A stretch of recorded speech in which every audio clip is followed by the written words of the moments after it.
Assalamualaikum warahmatullahi wabarakatuh. Anak-anak, hari ini kita akan belajar tentang memahami makna puasa dalam Islam, melanjutkan materi yang kemarin sudah kita pelajari.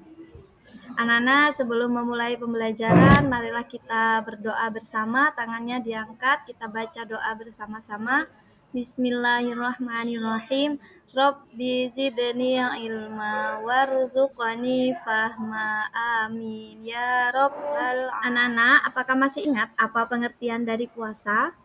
Minggu kemarin sudah Bu Guru jelaskan, puasa itu adalah menahan diri dari makan, minum, dan segala hal yang membatalkan puasa, mulai dari terbitnya fajar sampai terbenamnya matahari. Jadi kalau kita berpuasa, kita harus menahan diri dari makan, minum, dan semua yang membatalkan puasa, mulai dari sahur, dari terbitnya fajar sampai terbenamnya matahari atau waktunya berbuka puasa. Selanjutnya yaitu syarat wajib puasa. Jadi anak-anak, orang yang diwajibkan puasa itu ada syaratnya. Yang pertama yaitu orang Islam. Jadi kalau orang bukan Islam, dia tidak punya kewajiban untuk berpuasa.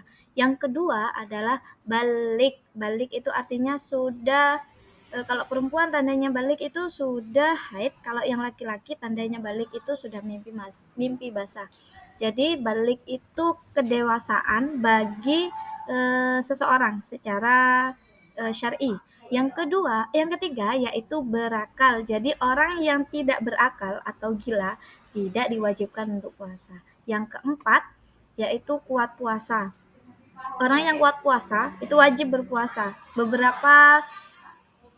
Beberapa yang tidak boleh berpuasa atau tidak diwajibkan puasa itu orang yang sakit. Jadi kalau orang yang sakit tidak kuat untuk puasa itu boleh tidak berpuasa, tapi tetap harus mengganti di hari yang lain. Selanjutnya, setelah kita tahu syarat-syarat wajibnya puasa, sekarang kita akan belajar tentang syarat sahnya puasa. Puasa dianggap sah atau diterima apabila yang pertama harus orang yang Islam. Yang kedua, tamyiz. Tamyiz itu orangnya bisa membedakan antara yang baik dan yang buruk. Yang ketiga, suci dari haid. Itu bagi yang perempuan. Yang keempat, pada waktu yang diperbolehkan untuk puasa. Jadi ada beberapa waktu yang memang tidak diperbolehkan untuk puasa. Contohnya, seperti hari tasyrik pada tanggal 1 pada tanggal 1 pada tanggal 1 Syawal atau pada hari raya Idul Fitri, hari raya Idul Adha itu termasuk hari tasyrik, jadi tidak diperbolehkan untuk puasa. Lanjut tentang rukun puasa. Rukun puasa itu hanya ada 2. Jadi langkah-langkahnya untuk puasa, rukun itu sama dengan langkah-langkah. Jadi hanya ada 2 rukunnya puasa. Yang pertama itu niat puasa, yang kedua itu menahan diri dari segala hal yang membatalkan puasa. Niatnya puasa itu dibaca ketika kita sahur. Jadi jam 3, kalian sahurnya jam 3 atau jam setengah 4 itu harus dibaca. Bahkan malam sebelumnya itu dibaca juga. Jadi membaca niat itu setelah kalian melaksanakan sholat tarawih, biasanya dibaca bersama-sama agar ketika kita lupa membaca pada pagi hari, kita sudah baca ketika malam harinya, seperti itu. Beberapa hal yang bisa membatalkan puasa kita, diantaranya 1, makan dan minum dengan sengaja. Jadi kalau kalian makan dan minumnya tidak sengaja, atau kalian lagi puasa, tiba-tiba haus, tiba-tiba minum, tapi kalian lupa, maka puasanya tidak dianggap batal. Asalkan itu karena lupa, bukan karena disengaja. Kalau sengaja memang minum, maka puasanya batal. Yang kedua yaitu muntah dengan sengaja. Biasanya ada yang orang kalau muntah itu disengaja, memang dimasukkan tangannya ke dalam sampai muntah. Nah, itu namanya muntah secara disengaja. Kalau tidak disengaja karena sakit, kalian muntah, kemudian kalian masih kuat melanjutkan puasa, maka boleh dilanjutkan puasanya. Tidak membatalkan puasa karena muntahnya tidak disengaja. Yang ketiga, itu berenang. Kenapa berenang kok dianggap membatalkan puasa? Karena ketika kita berenang, ada air yang masuk, entah itu lewat hidung, lewat telinga, lewat mulut, biasanya ada saja yang masuk ke dalam tubuh. Makanya kalau kita sedang puasa, hindari untuk berenang. Yang keempat, haid. Biasanya kalau yang perempuan ketika puasa, sudah puasanya itu nyampe tengah hari tiba-tiba haid, nah itu tetap puasanya dianggap batal. Yang kelima yaitu hilang akal atau gila. Kalau kalian jalan-jalan, tiba-tiba kalian di tengah jalan tiba-tiba gila, lah itu puasanya batal. Kemudian ada lagi anak-anak, biasanya anak-anak itu tanya, Bu Guru, kalau merokok itu membatalkan puasa? Merokok itu membatalkan puasa loh ya. Kalau merokok membatalkan puasa. Kalau marah, nangis, terus ngejek temennya, itu tidak membatalkan puasa, tapi mengurangi pahalanya puasa. Jadi buat apa kalian capek-capek puasa tapi pahalanya nggak ada, kan rugi. Makanya kalau ketika kita puasa, hindari untuk mengejek temennya, hindari untuk berkata kasar sama temennya, harus berbuat yang baik supaya pahalanya kita tidak berkurang ketika puasa. Selanjutnya yaitu sunnah-sunnah puasa. Sunnah itu artinya kalau dilakukan mendapat pahala, kalau tidak dilakukan juga tidak apa-apa. Yang pertama yaitu mengakhirkan sahur. Sahur itu bukan hal yang wajib ketika puasa. Yang wajib itu hanya niatnya. Jadi kalau kalian puasa tapi kalian nggak sahur, nggak apa-apa, tetap puasanya itu dianggap sah apabila kalian sudah baca niat. Jadi sahur itu sunnah, sama dengan mengakhirkan sahur. Mengakhirkan sahur itu tandanya kalau seandainya sholat subuhnya itu jam setengah 4, kalian sahurnya itu jam setengah 4 kurang 15 menit atau mepet-mepet sama imsak, itu sunnah. Jadi sahur yang dilaksanakan mepet-mepet imsak itu sunnah. Yang kedua yaitu menyegerakan berbuka puasa. Kalau kalian puasa terus sudah azan maghrib, segeralah untuk berbuka karena itu juga termasuk sunnah.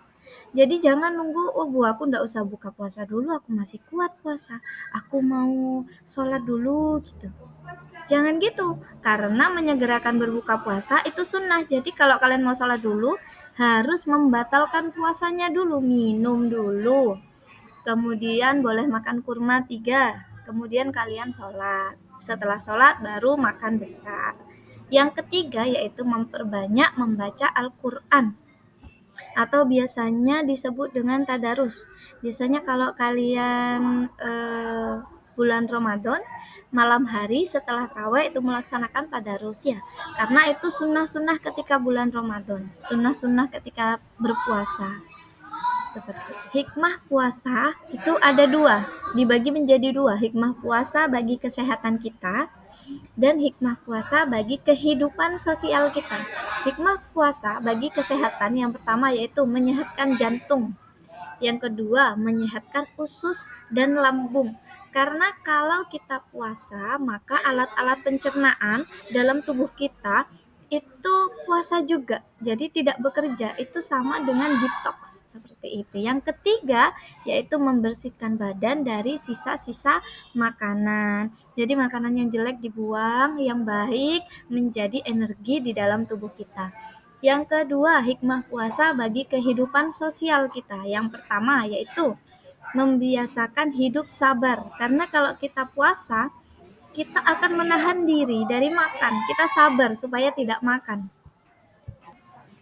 Yang kedua, membiasakan peduli kepada orang lain. Ketika kita puasa, kita akan merasakan bagaimana rasanya tidak makan selama seharian penuh. Kita merasakan bagaimana orang-orang yang tidak punya uang, orang-orang yang kekurangan, itu bagaimana rasanya mereka tidak makan. Jadi sama dengan kita belajar untuk menahan diri kita, belajar untuk merasakan penderitaan orang lain.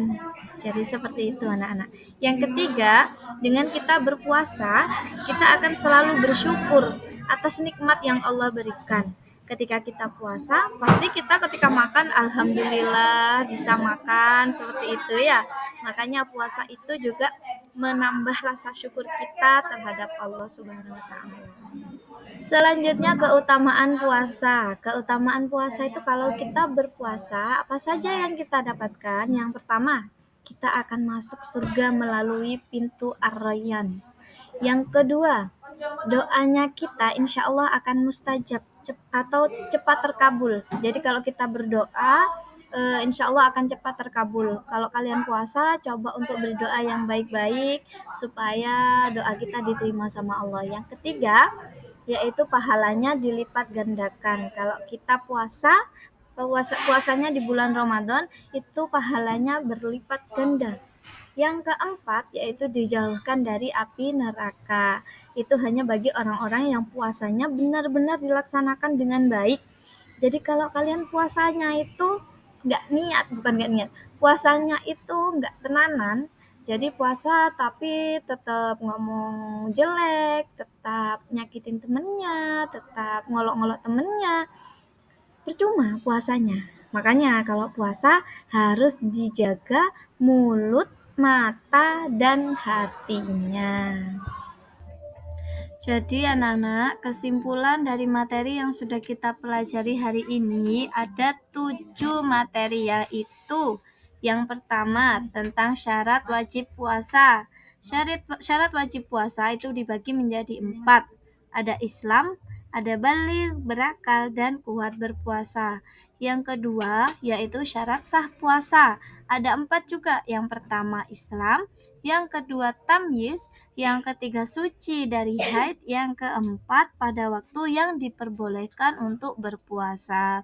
Kemudian yang ketiga, rukun puasa. Hanya ada 2, yaitu yang pertama niat, yang kedua menahan diri dari makan, minum, dan segala hal yang membatalkan puasa, mulai dari terbitnya fajar sampai terbenamnya matahari. Yang keempat, hal-hal yang membatalkan puasa diantaranya yaitu yang pertama, makan dan minum dengan sengaja. Yang kedua, muntah dengan sengaja. Yang ketiga, berenang. Yang keempat, haid. Dan yang terakhir yaitu hilang akal atau gila.